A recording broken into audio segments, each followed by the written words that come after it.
olah TKP. Ya, ini bukti-bukti yang sangat penting ada di tengah laut begitu.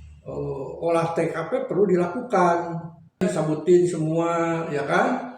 Ya, barang buktinya jadi nggak ada ngilang nih. Dan tanda kutip sertifikat laut. Ya, saya juga baru dengar ada pelaut ada sertifikatnya.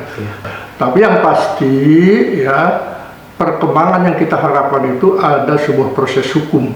Jadi artinya dampak ke permasalahan kaitan dengan penegakan hukumnya itu pengertian kalau dicabut semua ini bisa jadi masalah nantinya ya gitu untuk penegakan hukumnya.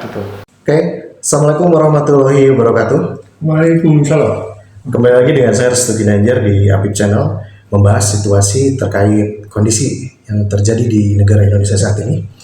Nah, pada kesempatan kali ini kita akan berbincang kembali dengan Pak Dindin Maulani selaku advokat senior dan tokoh Jawa Barat sekaligus pengamat hukum juga. Nah, Pak Dindin, gimana Pak? Ya, kabarnya Pak setelah kita kemarin dari Banten? ya, Melihat PIK 2. ya cukup prihatin ya. Prihatin. Karena perkembangannya tidak sebagus yang kita duga. Ya. Waktu kita ke sana melihat lapangan, kebetulan juga sedang ada aksi ya demo gitu, yang sangat berharap bahwa masyarakat, para tokoh di sana, masalah PIK 2 ini ya, kaitannya ini waktu itu belum masuk ke wilayah-wilayah yang terkait dengan pemagaran bambu itu, walaupun sudah ada ya. Apalagi munculnya terakhir sertifikat. Dan tanda kutip sertifikat laut. Ya, saya juga baru dengar ada laut ada sertifikatnya atau ada HGB, HGU semacam gitu, nggak tahu lah. Tapi yang pasti ya perkembangan yang kita harapkan itu ada sebuah proses hukum ya, yang dilakukan. Terutama adalah dugaan-dugaan keras tentang pelaku ya, mengenai adanya kekerasan, pemaksaan, intimidasi kepada masyarakat terkait dengan kepentingan lahan atau tanah ya yang dimintakan atau sedang digarap oleh PT Sedayu yaitu Aguan CS. Waktu itu kita harapkan itu diproses secara hukum karena ya sifatnya ya proyek itu ya belum memenuhi sebuah persyaratan hukum, apalagi itu bukan proyek PSN ya, sudah dinyatakan juga oleh Pak Erlangga terakhir ya, itu tidak termasuk ya. Nah itu. Nah, gini Pak, kan kemarin 2-3 hari ini kita lihat ya Pak, atas instruksi atau perintah Presiden Prabowo Subianto agar pagar dibongkar saja. Nah, kita pun lihat kemarin warga masyarakat dan tentara angkatan laut udah mulai membongkar. Nah, di sini yang jadi pertanyaan Pak, wewenang sebagai Presiden Pak Prabowo itu gimana Pak instruksi seperti itu Pak? Menurut Pak Dindin Pak?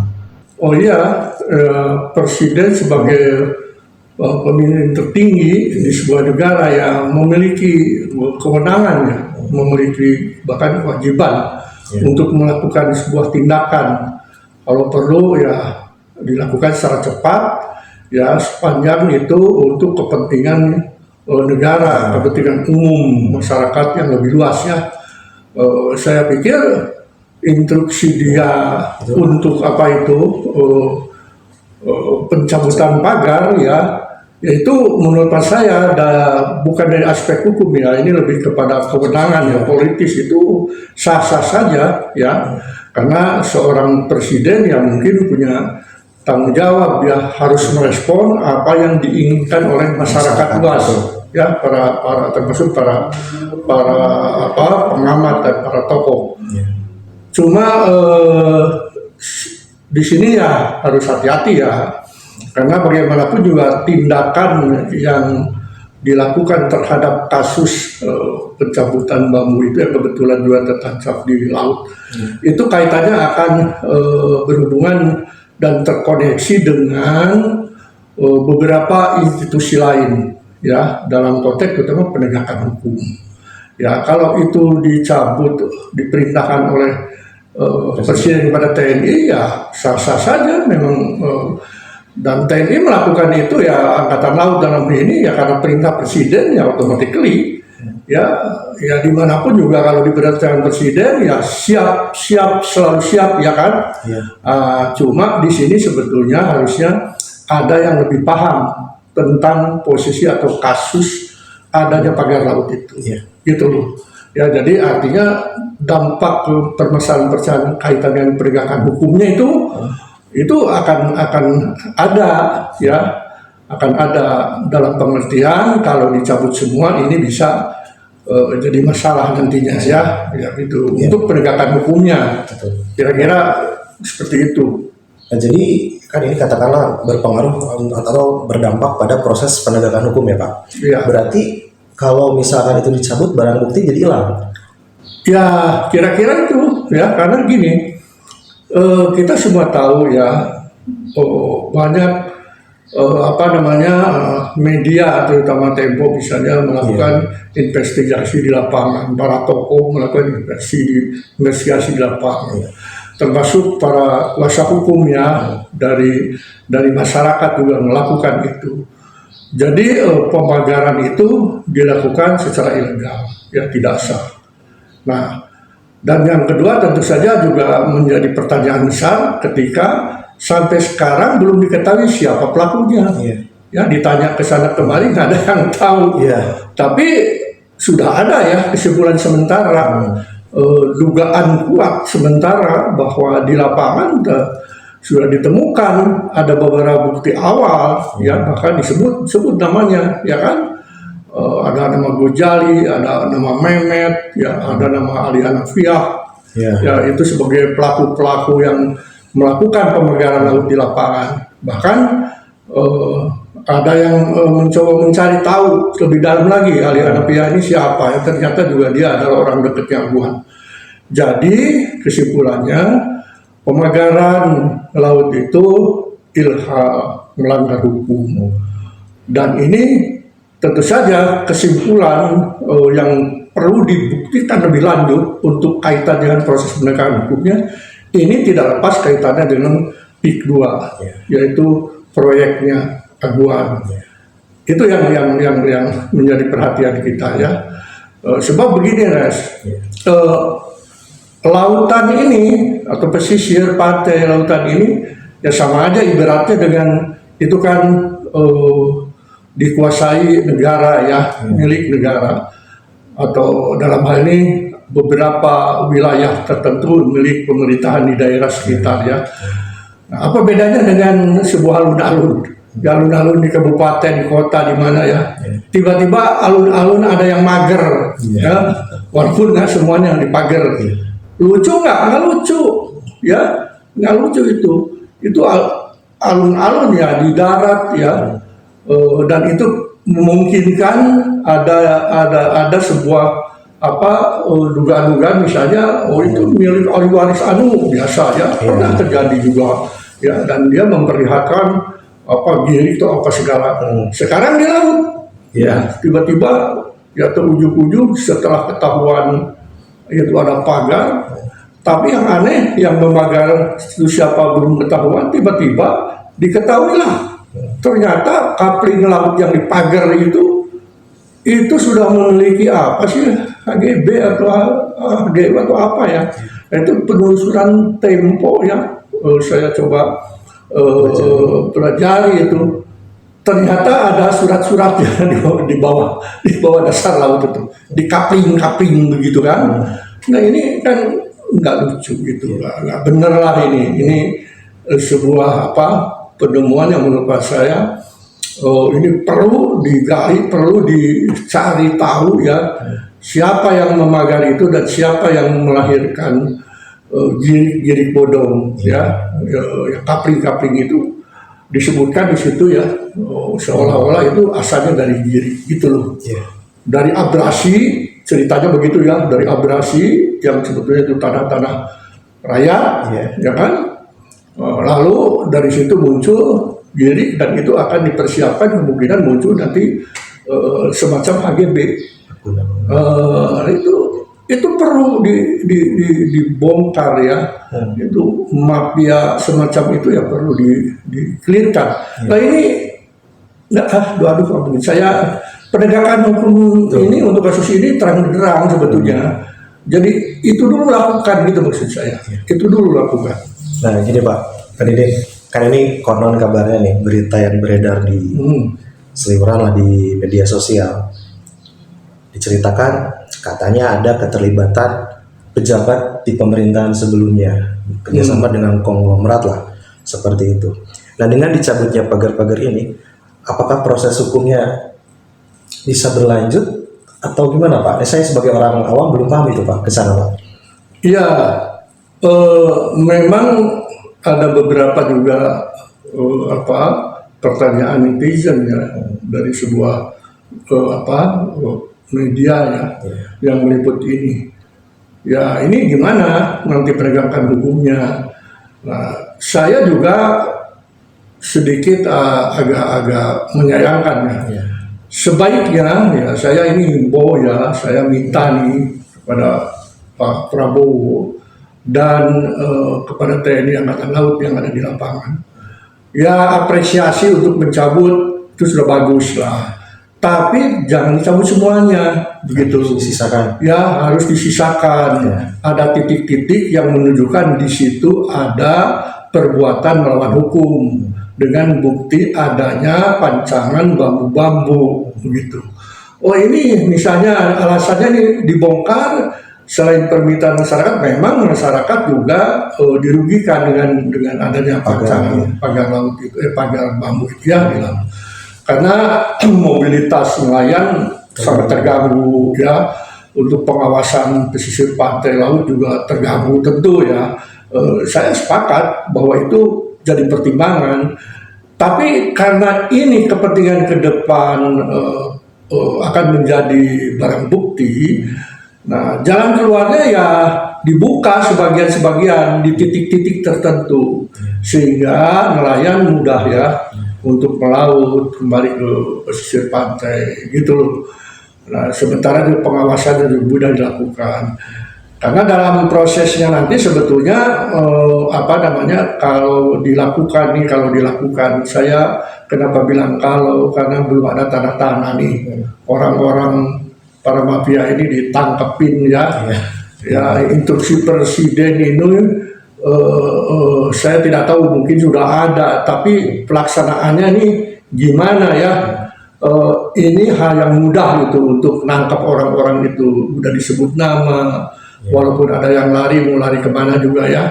Kalau penegak hukum ini bisa ya tinggal koordinasi ya, karena ini lintas institusi ya untuk ini.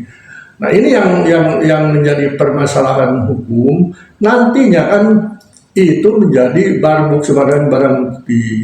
Ya mestinya tangkap dulu, ya itu dibuka, kata saya juga buka sebagian untuk akses masyarakat, jangan dirugikan, nelayan jangan dirugikan, tapi juga yang utama sekarang segera tangkap ya mafia tanah laut di sana ini. Sekarang kita biasa dengan mafia tanah, sekarang ada mafia laut ini.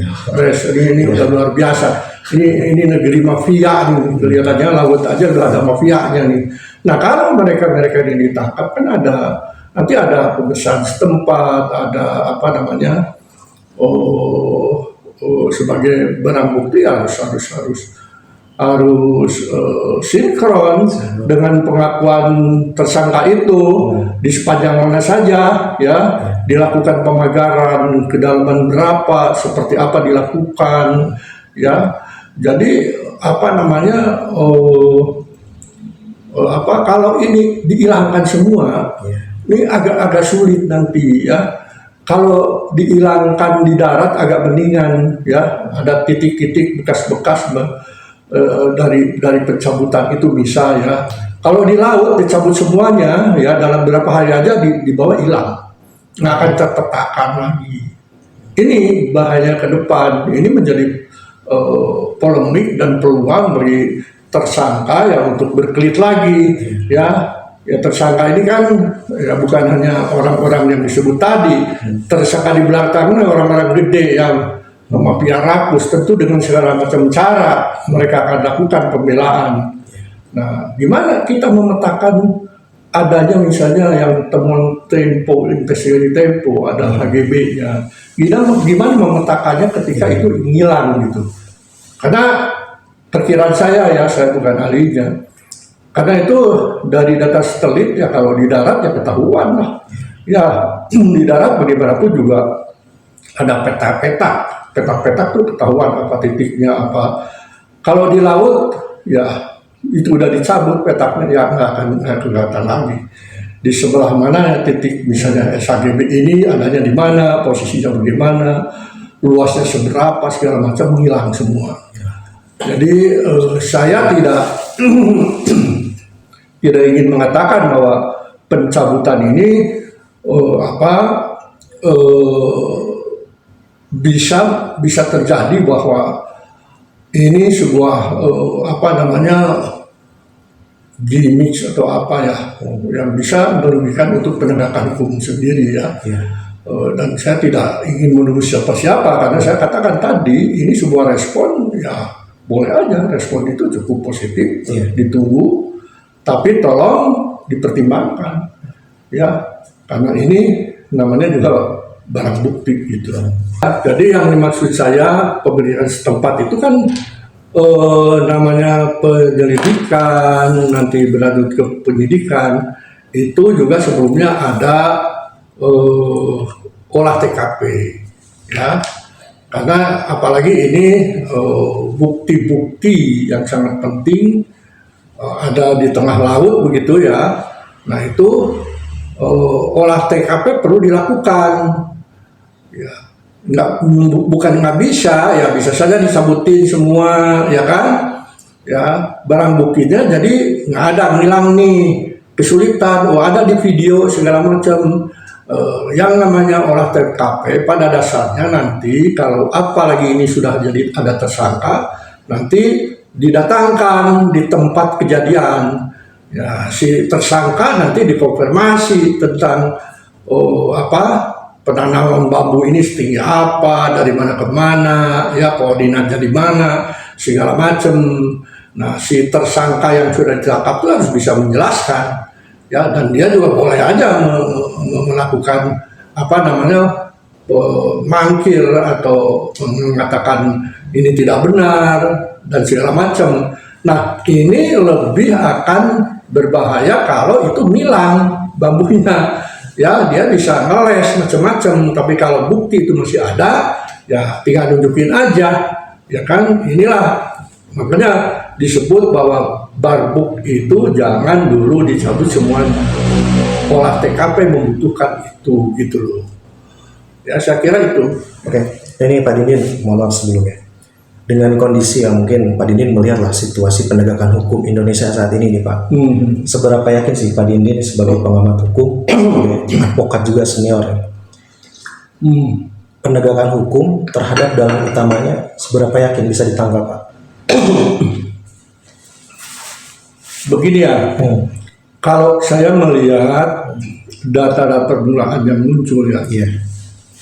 Baik mengenai barang bukti sudah ada, ya kan tadi dikatakan ada ditemukan ada peta-peta yang terkait dengan HGB tanah laut itu, ditemukan ada pagar bambu, ya ada saksi-saksi yang mengetahui, dipasang tengah malam segala macam, itu kan dan ada orang yang menyebut ada beberapa yang terlibat ya di dalam pemanggaran itu kan menurut saya bukti permulaan yang cukup kuat ya jadi optimis tentu secara kaitan dengan proses ya persyaratan penegakan hukumnya ini sudah lebih daripada cukup jadi saya optimis ini harus terbongkar gitu ya cuma masalahnya sampai sejauh mana ya kemauan dari petinggi kita ya penegak hukum kita untuk melakukan sebuah action yaitu melaksanakan perintah presiden melakukan proses hukum ya tentu penyelidikan ya nantinya penyidikan terutama penangkapan dulu orang-orang yang diduga terlibat itu tangkapin dulu gitu ya, dicari dulu lah, nggak akan jauh kemana. Nah itu cuma memang sulitnya ya, bukan sulit dalam pengertian dari teknis hukum ya. Kalau sulit dalam kaitan dengan kepentingan politik dalam tanda kutip ya dari petinggi-petinggi negara ini, kelihatannya ya pemagaran laut, proyek PIK 2 ya, pembangunan rumah elit segala macam itu kan bukan KSM ya. Itu sangat diduga keras berkaitan dengan adanya rekomendasi, adanya penyalahgunaan wewenang daripada petinggi-petinggi kita, sehingga si pelaksana dalam diri PT Agung Sedayu berani melakukan sebuah pelanggaran hukum seperti itu. Saya menyebut pelanggaran hukum yang paling pertama aja dulu ya. Dulu dia menyebut bahwa PIK 2 ini semacam PSN ya. Kita coba bantah semua ya, dan itu ternyata terbukti bahwa PSN-nya cuma 1.755 hektar. Yang dia garap di situ udah puluhan ribu hektar. Itu Sayudidu sudah mengungkap itu. Itu sudah kelihatan bohongnya, ya kan? Kedua, dan dia di situ sudah mendirikan bangunan-bangunan, benteng-benteng, ya sampai masyarakat juga kebanjiran segala macam. Padahal itu dari aspek perizinan pembangunan ini sangat-sangat belum terpenuhi. Ya paling tidak misalnya itu ternyata tata ruang dan wilayahnya juga belum ada perubahan. Jadi kalau kita mau membangun sesuatu, apalagi membangun sebuah kota satelit lah, sebut saja perumahan yang begitu besar luas puluhan ribu, ya tata ruang di situ harus berubah dulu ya harus berubah dulu dari tata ruang misalnya tadinya untuk pertanian, lahan hutan lindung segala gitu ya, berubah menjadi tata ruang untuk perumahan itu tadi. Itu harus ada perubahan. Belum lagi AMDA-nya ya, analisa dampak lingkungannya ya, itu harus betul-betul diperhitungkan. Ya ini belum apa-apa, semua sudah diuruk ya, semua sudah ditutup dengan urugan-urugan yang dilakukan oleh Agung Sedayu. Nah kita lihat sendiri ya waktu itu di lapangan bahwa memang ada beberapa bagian sumber irigasi, ya kan, dan mungkin di situ ada juga pasum fasilitas lingkungan yang sifatnya umum juga, semua sudah ada yang teruruk ya, ditutup. Nah ini sudah sebuah pelanggaran hukum ya. Ini kalau pengambil alihan tanah tanpa hak itu ada istilah steleonat ya, penguasaan tanah tanpa hak, dan itu bisa dipidana ya, lebih dari pidana bisa jadi masalah mungkin kerugian negara di situ ada ya, karena saya belum mendengar bahwa sungai-sungai atau irigasi fasilitas umum lainnya yang dibangun negara di situ sudah ada penggantian sebelumnya dan sebagainya. Kalau sudah ada penggantian sebetulnya harus sudah ada izin. Kalau belum ada izin tentu belum ada ini gitu loh, maksud saya ya. Itu lebih parah, dan ini kan merembetnya ke laut nih. Dari daratnya sudah bermasalah, diributin seperti itu, sekarang muncul merembet ke laut dirambah. Jadi saya dalam podcast beberapa minggu yang lalu ya sudah saya ingatkan bahwa model pemanggilan seperti itu seperti di pantai Jakarta itu dulu ya, itu akan ada sebuah proses reklamasi ya, ada sebuah proses pengurukan nantinya, dan nantinya itu juga akan dilakukan pembangunan tentu saja ya, karena cukup jauh dari pantai kan kalau kita lihat. Nah ini masalahnya. Nah ini mungkin ini mungkin terakhir Pak, tapi ada yang mau disampaikan juga lebih tidak apa Pak. Ini untuk Pak Dindin Pak, untuk pesan terhadap Pak Presiden Prabowo Pak, bagaimana Pak pesannya Pak yang ingin disampaikan Pak melihat situasi sekarang? Ya, oke. Pak Prabowo ini harus tegas ya. Apa namanya? Beliau harus mempertimbangkan lebih utama aspek hukum, penegakan hukum di sini ya. Memang ini apa permasalahan hukum seperti pantai di Pik ini bukan hanya ada di daerah Tangerang ya, di beberapa daerah cukup banyak ya. Ya, kalau Bekasi masih mending karena itu ada yang mengaku ya, bahwa itu memang kerjasama pemerintah provinsi ya dengan sebuah perusahaan untuk dermaga ikan katanya. Ya itu tinggal mungkin persoalan ya, tapi di daerah-daerah lain Manado segala macam itu ya hampir mirip ya, sama, tiba-tiba ada pemagaran, ada reklamasi itu. Nah, ini berbahaya menurut saya kalau ini dibiarkan. Kenapa? Karena ini wilayah yang dilanggar itu adalah wilayah di kalau kita katakan nih di depan mata kita ya, itu daerah Tangerang yang dekat ke Jakarta.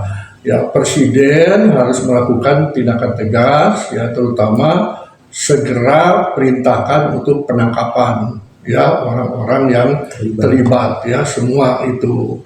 Dan menurut saya itu sebetulnya sudah dipenuhi cukup lama ya oleh para penegak hukum, baik itu kaitannya dengan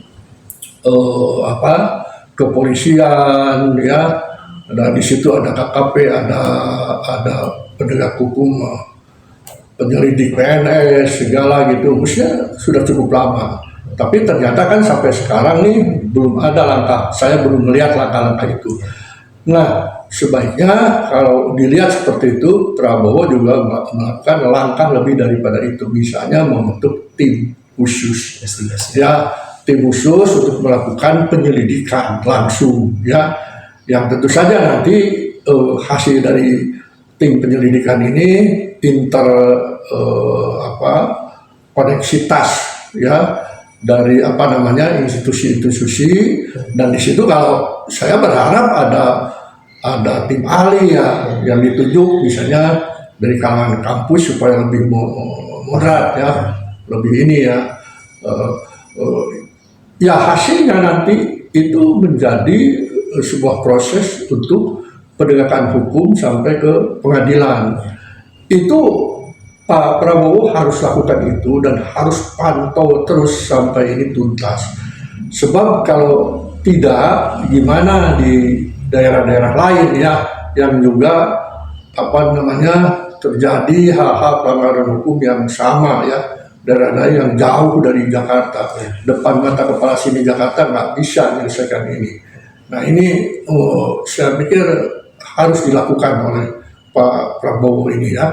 Satu persatu, ini aja dulu lah yang dekat dulu, yang betul-betul menjadi viral dan menjadi harapan masyarakat, dan menunggu masyarakat tindakan yang tegas dari Presiden ya, dan bukan hanya perintah, bukan hanya kalau orang lebih bicara omong-omong ya, tapi Pak Presiden harus pastikan ini jalan gitu loh ya, makanya butuh dibentuk tim ini. Masalahnya gini, Res, di kita ini kan kerjaan mafia nih, ya, PIK 2 dengan pemagaran lautnya, dengan munculnya HGB laut segala gitu. Ini kerjaan mafia nih, mafia lahan ya, di kita ini udah di mana-mana ya, ada mafia perkebunan, ya. Udah jelas ya, ada kerugian di situ sudah diketahui oleh para ahli, udah dihitung 16.000 hektar, 19 juta hektar ya, sawit ya. Ada diketahui 3 juta, 3 juta ini ilegal. Ya. Nah, itu mau digemenain sampai sekarang belum jelas, ya kan? Ada juga ilegal pertambangan, ya. boro-boro diselesaikan dengan tuntas ya. Sekarang proses pemeriksaan menurut saya ini yang kita pantau berhenti di direktur timah, misalnya urusan timah nih ada ilegal ya, timah-timah yang ilegal ditampung. Ini memang mafia sudah ke segala lini ya, dan terang-terangan melakukan perbuatan melawan hukum, termasuk tentu saja merugikan negara. Ilegal pertambangan timah ini cukup banyak, dan yang tidak lucu ya pada pemerintahan lama Jokowi itu ini diperintahkan untuk ditampung saja hasil hasil timahnya. Gimana sih orang nyuri ya, terus hasil suryanya oleh pemerintah ditampung, ya kan? Ya gimana? Ini tidak memberikan contoh yang baik ya. Apalagi kerugian pada negara itu di timah. Sekarang ada juga pertambangan yang saya baca ya, itu almarhum Faisal Basri menemukan adanya moratorium ekspor nikel ya ke luar. Jadi itu harus ada nilai tambah ya, baru bisa diindikan keluar, dan itu disepakati sebetulnya oleh semacam konsorsium dunia tentang nikel itu tidak diperjualbelikan bahan mentah seperti itu ya. Nah, pada ketika itu sedang dihentikan dan tidak boleh dilakukan, ada berapa juta ton nikel dari Indonesia lolos masuk ke China dan ditemukan oleh dan diketahui serta diinfokan oleh orang di negara Cina sendiri di sana, ya kan, bahwa kami ya memang menerima kiriman ini. Loh, itu kan sebetulnya dilarang, tidak boleh. Nah di sini apa maksud saya ini mafianya ya, mafianya setiap gerakan mafianya ini pasti merugikan negara. Nah pada posisi seperti itu kan penyelundupan maksudnya. Pada ketika itu tidak diperkenankan, tidak boleh dan dia lakukan, pasti yang dilanggar itu ada beberapa, royaltinya hilang negara, pajaknya negara hilang. Sama aja itu pun penyelundupan keluar. Penyelundupan itu bukan hanya ke dalam, tapi juga keluar. Ketika penyelundupan keluar, ya dirugikan negara. Nah, kemana nih? Sampai sejauh mana nih kasusnya? Banyak sekali kasus-kasus ya sekarang. Mafia laut nih, kita nih baru dengar ya, barangkali nggak tahu di negara lain ada nggak, tapi inilah kenyataannya ya. Jadi Pak Prabowo ini serius sekali ya, coba memulai dari hal-hal yang sudah terang benderang dari konteks penegakan hukum. Mengapa selalu mengatakan Pak Prabowo harus bergerak, Pak Prabowo harus berani lakukan ini segala macam. Di kita emangnya nggak ada lagi lembaga lain? Ya ada dong, ada Mahkamah Agung, ya kan? Kita punya sistem ketatanegaraan yang disebut trias politika, ya. Ada presiden, ada Mahkamah Agung, ada DPR sebagai pengawas. Tapi ya yang paling namanya juga kepala negara ya yang paling harus bertanggung jawab dan bisa melakukan proses-proses penegakan hukum itu dibandingkan yang lain ya presiden lah.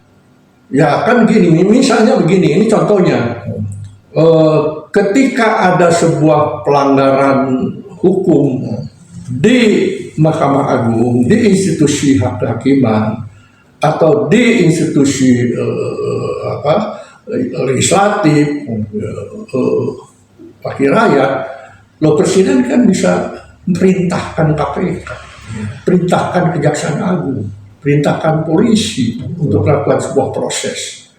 Nah, ketika Mahkamah Agung melihat ada di institusi kepresidenan yang melanggar hukum, bisa nggak memerintahkan anak buahnya untuk tangkap, periksa? Kan bisa. Dia kan nunggu sifatnya, betul nggak?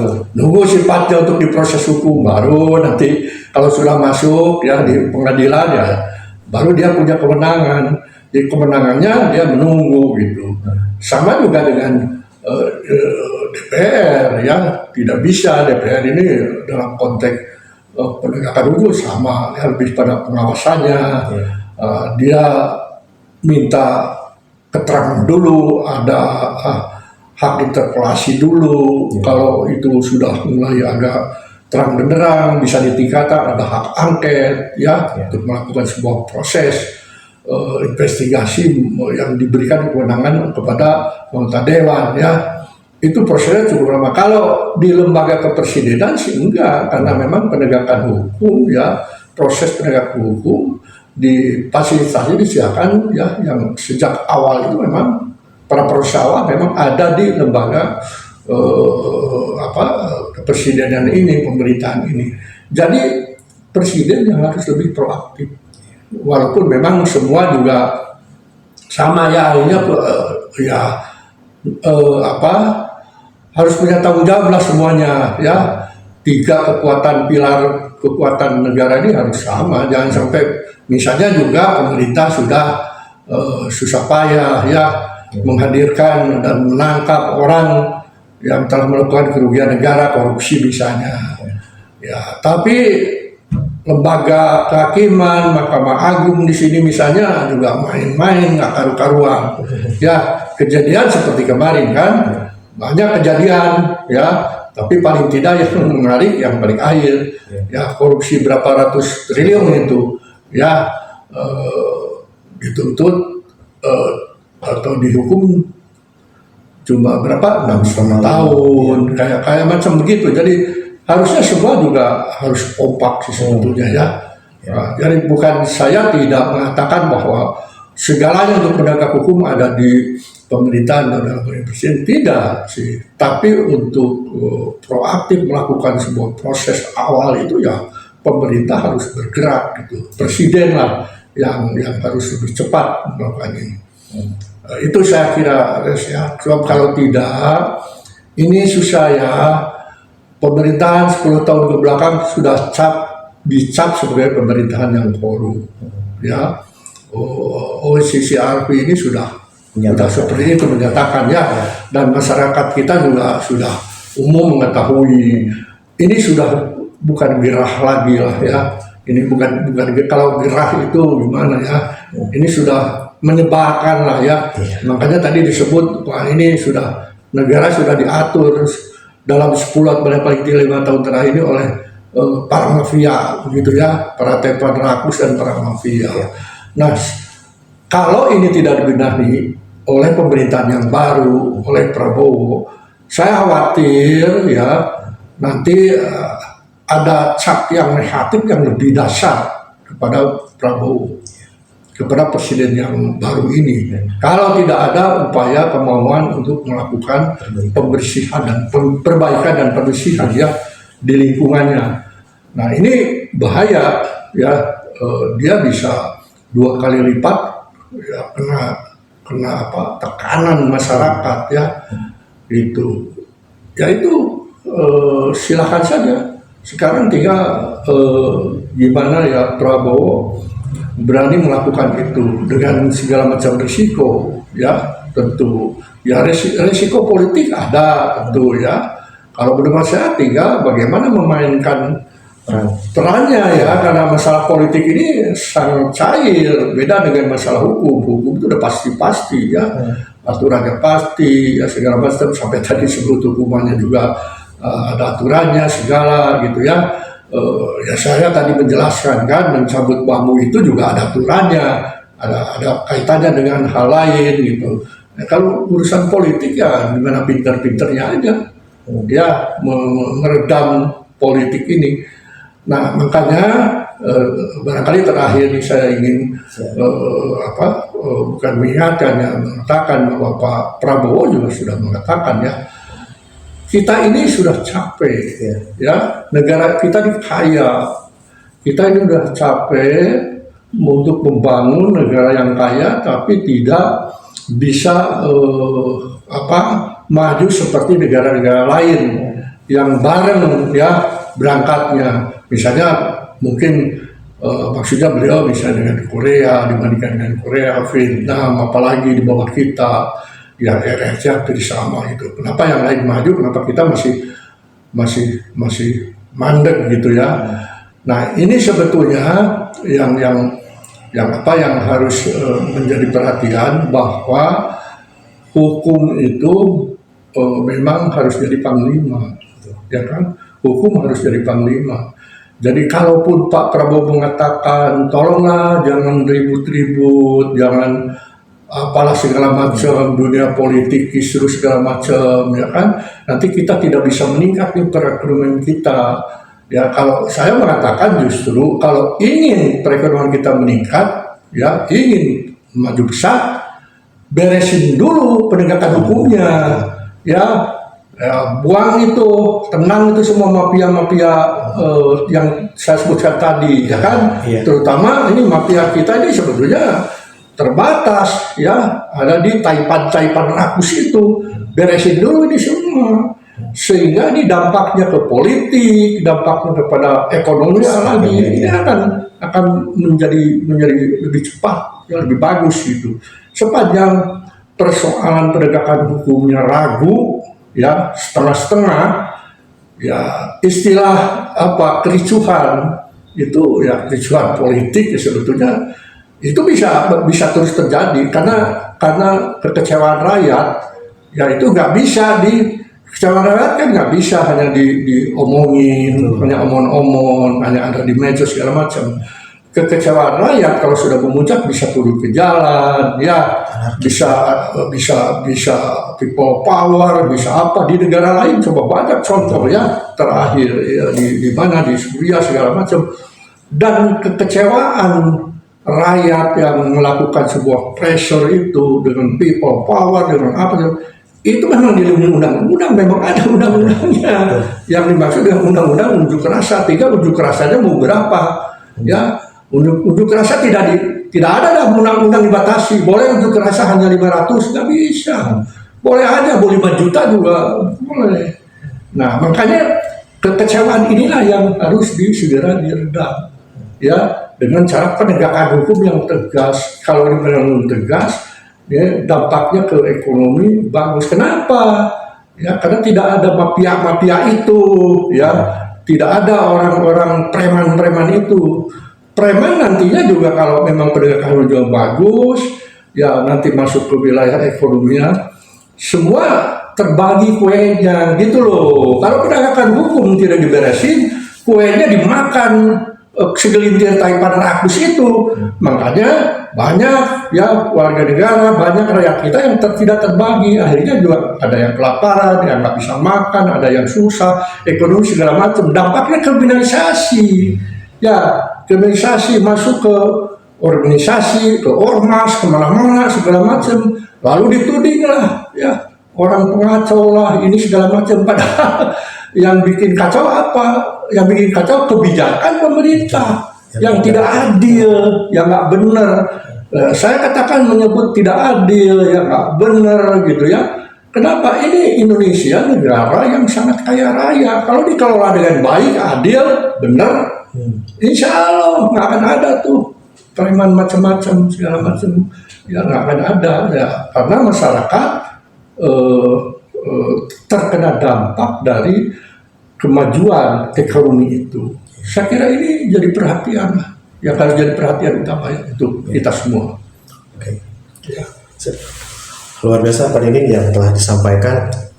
Jujur seminggu 2 minggu ini lalu lalang di media sosial ya tentang PIK dari proyek strategi nasional yang di Tangerang, Banten itu menjadi pembahasan nasional, bahkan di medsos saya juga ya pro kontra ada, tapi apa boleh buat lah, kita sekarang menyerahkan ke pemerintah apa yang ingin dilakukan, tapi bagusnya sih lebih cepat lebih baik seperti yang Pak Dinding. Mudah-mudahan ini sampai juga ke Pak Prabowo, semoga bisa bekerja dengan cepat mengenai permasalahan yang terjadi di PIK 2 Tangerang ini. Nah mungkin itu aja Pak Dinding. Ya. Barangkali yang disampaikan itu udah cukup Pak? Cukup. Tapi ada satu pertanyaan ini Pak, takut lupa Pak. Tadi kan dibahas pemerintahan sebelumnya, bla bla bla, korup gitu jadi. Menurut Pak Dinding nih, kita kasih poin aja biar cepat nilai Pak. Dari 1 sampai 10 pemerintahan kemarin berapa nilainya Pak? Yang pasti di bawah 5. Di bawah 5. Oke, kalau itu Pak Didin menyatakan di bawah 5. Baik, kalau itu sekali lagi Pak Didin terima kasih Pak. Ya. Semoga kita nanti bisa ketemu lagi membahas situasi-situasi lain yang Kalau saya mengatakan di bawah 5 itu apa ukurannya gitu kan? Ya, boleh Ukurannya apa? Karena banyak orang yang memuji-muji ya Iya. pemerintahnya lama segala. Itu lihat sekarang berapa tol bisa dibuat segala macam ya kan? Ada pelabuhan segala macam. Ya itu selalu dihubungkan dengan prestasi semacam itu ya, secara material begitu. Ya, tapi kalau kita jujur ya dari mana dulu duitnya? Apakah uangnya itu dibangun dari APBN yang dihasilkan dari pendapatan pemerintah, ya sumber daya alam, sumber daya apa segala macam dikonsentrasikan untuk membangun? Kan nggak begitu. Ini kebanyakannya utang lah. Ya banyak jalan tol. Banyak juga utang gunung di mana-mana. Restu juga bisa jadi presiden kalau begitu. Kalau ngutang sih gampang bisa ngebangun gitu. Nah, pemerintahan yang berhasil bukan seperti itu. Apalagi Indonesia negara yang dengan sumber daya alam ya yang melimpah. Mestinya dari situ, bukan dari pajak melulu. Dan pajak juga nggak kuat karena rakyat rendah ya pendapat ekonominya, terus dipajakin, ya sudah tambah miskin, rakyat tambah miskin, utang tambah membunuh, ya suruh makan jalan tol itu, ya bisa.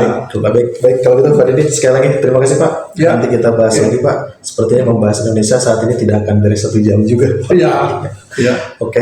Kalau itu terima kasih semuanya untuk sahabat-sahabat Habib Channel. Seperti biasa dibantu like, subscribe dan bagikan. Semoga kita bisa bertemu lagi di topik-topik yang lain seputar Indonesia. Kalau itu sekali lagi terima kasih. Wassalamualaikum warahmatullahi wabarakatuh. Waalaikumsalam.